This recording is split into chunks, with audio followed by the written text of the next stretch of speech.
మా పేరెంట్స్ మట్టుకు మూవీస్ ఎప్పుడు తీయలేదు. వాళ్ళు సంపాదించిన డబ్బు అంతా హౌస్ లో ఇన్వెస్ట్ చేసి,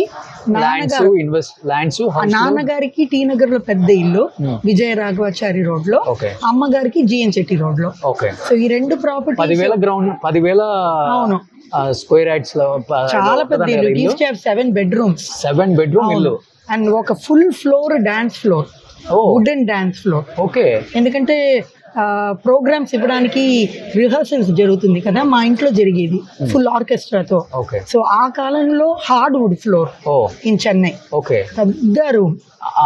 ఎలాంటి కార్లు వాడుతుంటారు అమ్మ? అయ్యో ఎన్ని కార్లు అండి. యాక్చువల్ గా శివాజీ గణేషన్, ఎంజిఆర్ అంతా ఉన్నారు కదా, వాళ్ళంతా జెలస్ గా ఫీల్ అయ్యేవారట. She used to have a Plymouth car. అదేదో ఆ నంబర్ ప్లేట్ కూడా చెప్పేవాళ్ళు. వెరీ వాణిశ్రీ గారికి కూడా ఉంది కదా అప్పుడు. వాణిశ్రీ చాలా క్లోజ్ అండి అమ్మకి. ఇంటి పక్కనే. అవును. ఇప్పుడు కూడా వాళ్ళ సన్ పోయినప్పుడు చాలా బాధపడారు. అవును, వాళ్ళ సన్ లేదు చెన్నైలో. ఆయన ఉండేది అక్కడ, బట్ ఇక్కడ నుంచే కదా ఐ థింక్ ఇక్కడ వెళ్ళి వచ్చి మళ్ళీ ఇండియా వెళ్ళిపోయారు.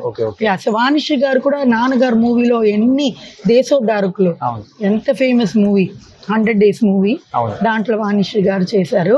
సో వాణిశ్రీ గారు మేము వాళ్ళు ఓన్ డ్రైవ్ చేస్తారమ్మా? Own drive. ఇద్దరు రేసింగ్ వెళ్తారంటే సావిత్రి గారు. అవును, కార్ రేసింగ్.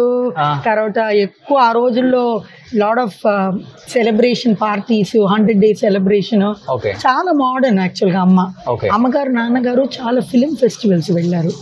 రష్యాలో, తర్వాత జపాన్ లో, యూరప్ లో. ఆ కాలంలో Indian government through they went for film festivals. So వాళ్ళ ఫోటోస్, మూవీస్ అన్ని నాకు ఇంకా ఉంది ఇంట్లో. సో మా పిల్లలకి అదే చూపిస్తాను నేను.